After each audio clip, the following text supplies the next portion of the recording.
అలాగే మన రోహింగ్యాలు అందరినీ వెళ్ళిపోవాలి. అలాగే ఇక్కడ ఉన్న వలసదారులు ఎవరైతే అక్రమ వలసదారులు అందరూ ఉండాలి అని మేము ఎన్నోసార్లు ఉద్యమాలు చేసినప్పుడు మీరందరూ ఎక్కడికెళ్ళిపోయారు?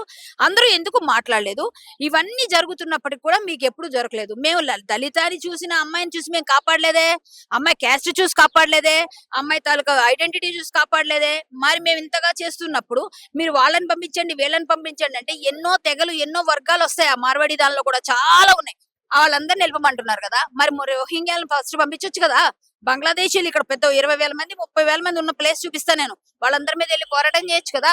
మొన్న అమ్మాయిని ఇట్లా చేసిన ఆ అబ్బాయి మీద ఎళ్లి పోరాటం చేయొచ్చు కదా! మొన్న ఈ అమ్మాయిని మేము దళిత అమ్మాయిని కాబట్టి మేమున్నాం మీ వెనకాలని ఎందుకు రాలేదు ఆ రోజు? నా వెనక ఎందుకు నిలబడలేదు మీరందరూ అమ్మాయితో సపోర్ట్‌గా? మరి అమ్మాయి దళిత అమ్మాయి కాదా? ఒక దళిత వ్యక్తి ఎవరినైతే కొట్టారో అన్నారో అతని మీద కేసు చేయండి. మేము సపోర్ట్ చేస్తాం. మేము సపోర్ట్ చేస్తాం. అతని గురించి గట్టిగా ఫైట్ చేయండి. సపోర్ట్ చేస్తాం. అందరినీ కులాలుగా, మతాలుగా ఎలా విడదీయాలని చూసిన దానిలో ఫస్ట్ మీరే ఉన్నారు. నువ్వు నీ ప్రొఫైల్ పిక్చర్స్ మేము అన్ని అబ్జర్వ్ చేసినాం.